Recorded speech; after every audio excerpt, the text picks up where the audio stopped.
के विवादित बयान को लेकर जिस तरीके से अरब देश भारत को घेरने की कोशिश कर रहे हैं, एक बयान को मुद्दा बनाकर भारत को घेर रहे हैं। अब इसको लेकर आपको एक बड़ी खबर बता दें। दरअसल पीएम मोदी ने ऐसे देशों को बड़ा झटका दे दिया है जहां से कच्चा तेल भारत में आता था। ये बड़ी अच्छी बात कही आप। जी हाँ, इस वक्त की बड़ी खबर आपको बता दें कि जिस तरीके से अब वो लोग सवाल उठा रहे थे कि अरब देशों से अगर कच्चा तेल भारत में नहीं आएगा तो भारत तो भूखों मर जाएगा, भारत बर्बाद हो जाएगा, उन लोगों के लिए बड़ी खबर है। दरअसल 41,000 करोड़ का बड़ा झटका ऐसे देशों को पीएम मोदी ने दिया है। मजा आया। इस वक्त अरब देश एक बयान को मुद्दा बनाकर भारत को घेरने की कोशिश कर रहे हैं। अब ऐसे में भारत में बैठे बहुत सारे लोग हैं जो अरब देशों पर निर्भरता को लेकर मजाक बना रहे हैं। पीएम मोदी ने इसके बाद ये ठान लिया है कि वो झुकने वाले नहीं हैं, ना ही किसी विवाद में पड़ने वाले हैं। विकास और देश हित में ही वो काम करने वाले हैं। भले ही पूरे देश में विवाद चल रहा हो, हिंदू मुस्लिम चल रहा हो, लेकिन पीएम मोदी लगातार भारत को आत्मनिर्भर बनाने में लगे हुए हैं। जी हाँ, बड़ी खबर आपको बता दें कि किस तरीके से भारत ने उन देशों को उनकी औकात बता दी है जिनको ऐसा लगता है कि उनके बिना भारत आगे नहीं बढ़ सकता और अगर उसने कच्चा तेल बंद कर दिया तो भारत बर्बाद हो जाएगा। भारत लगातार आत्मनिर्भर बन रहा है और इससे किसानों को कैसे फायदा होगा ये भी हम आपको बताएंगे। दरअसल हम आपको वो बात बताने जा रहे हैं जो आपको कोई नहीं बता रहा कि किस तरीके से अब गन्ने के रस से कारें चलेंगी, दौड़ेंगी। जी हाँ, ये बड़ी खबर है। और कच्चा तेल जो बाकी देशों से, अरब देशों से आता था, अब उस पर निर्भरता भारत की जो है वो कम होने जा रही है।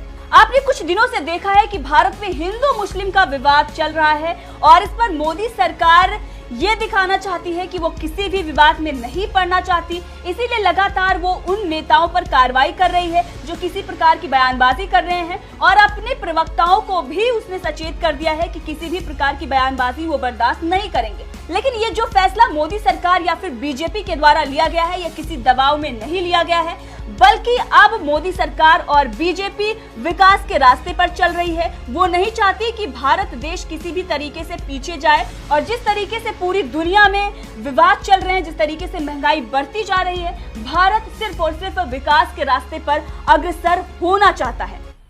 मजा आया। और इसीलिए वो हिंदू मुस्लिम मुद्दे को हवा नहीं देना चाहता है। देश में किसी भी प्रकार के दंगे नहीं चाहते हैं और सिर्फ महंगाई से ही लड़ना चाहते हैं।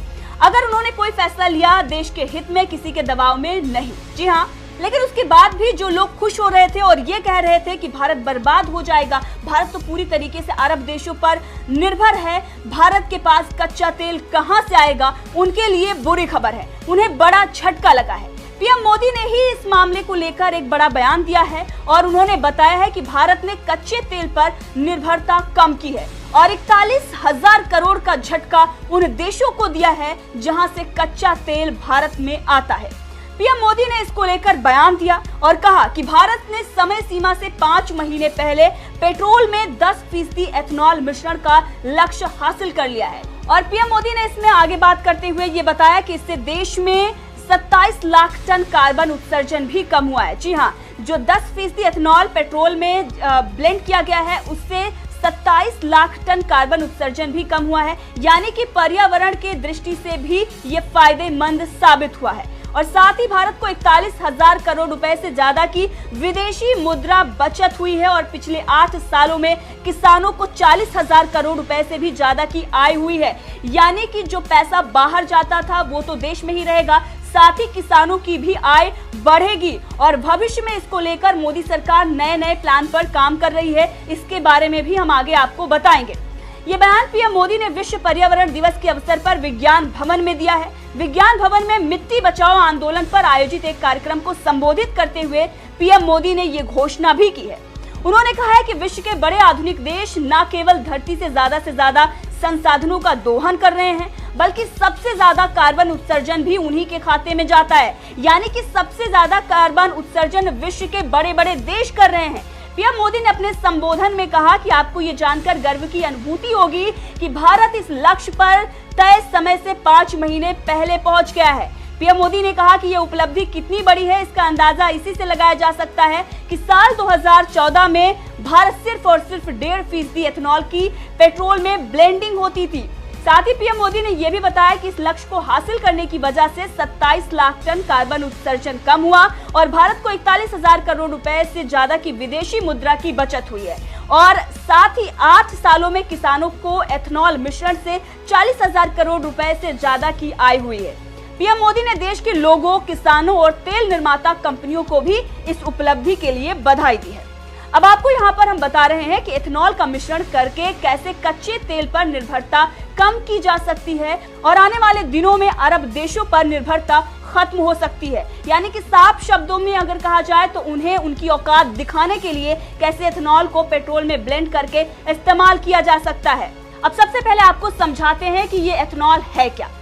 दरअसल एथेनॉल एक जैविक यौगिक इथाइल अल्कोहल होता है जो बायोमास यानी कि जैविक पदार्थों से बना ईंधन होता है। इसका अल्कोहलिक यानी शराब जैसे पेय पदार्थों में उपयोग होता है। इसकी सबसे बड़ी खासियत यही होती है कि इसका ऑक्टेन नंबर गैसोलीन यानी कि परंपरागत पेट्रोल से भी ज्यादा होता है। इससे ये पेट्रोल से भी ज्यादा कारगर माना जाता है। अब बात करते हैं कि पेट्रोल के साथ इसका मिश्रण कैसे होता है। वैसे तो एथेनॉल को पूरी तरह से वाहनों के ईंधन के लिए उपयोग में लाया जा सकता है, लेकिन इसके लिए वाहनों के इंजन आदि में कुछ बदलाव करने होंगे। लेकिन फिलहाल वर्तमान पेट्रोल में भी इससे मिलाने से इसका कारगर तरह से उपयोग हो सकता है। इसीलिए देश में कई जगह इसका उपयोग भी शुरू हो गया है। वाहन पर इसका क्या असर पड़ता है, अब इस पर बात करेंगे। बताया ये जाता है कि पेट्रोल में एथेनॉल मिलाने से वर्तमान वाहन में कोई भी प्रभाव नहीं पड़ता, क्योंकि एथेनॉल में ऑक्सीजन मिली होती है। इससे ईंधन के पूरी तरह से जलने में मदद मिलती है और इससे उत्सर्जन भी कम होता है और ये पर्यावरण के लिए बहुत बेहतर ईंधन बन जाता है। लेकिन इसकी कारगरता में कुछ बदलाव आ जाते हैं। अब बात करते हैं कि पेट्रोल में कितना एथेनॉल मिला है या फिर मिला सकते हैं। फिलहाल देश में कई जगह एथेनॉल 5 से 10% की मात्रा में पेट्रोल में मिलाया जा रहा है।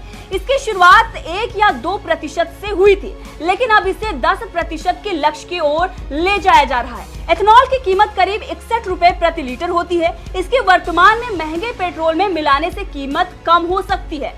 अब आपको यहाँ पर यह भी बता देते हैं कि 2014 में यानी कि जब मोदी सरकार बनी थी देश में, उस वक्त एथेनॉल की पेट्रोल में ब्लेंडिंग सिर्फ और सिर्फ 1 से 2% तक होती थी और आज यानी कि 8 साल में ये ब्लेंडिंग 10% तक हो गई है और 2030 तक 20% का लक्ष्य रखा गया था। लेकिन रूस और यूक्रेन का विवाद और अब अरब देशों के रवैये को देखते हुए मोदी सरकार ने इस लक्ष्य को घटाकर 2025 तक कर दिया है। अब सवाल आपके मन में ये उठेगा कि आखिर ये इतना वक्त क्यों?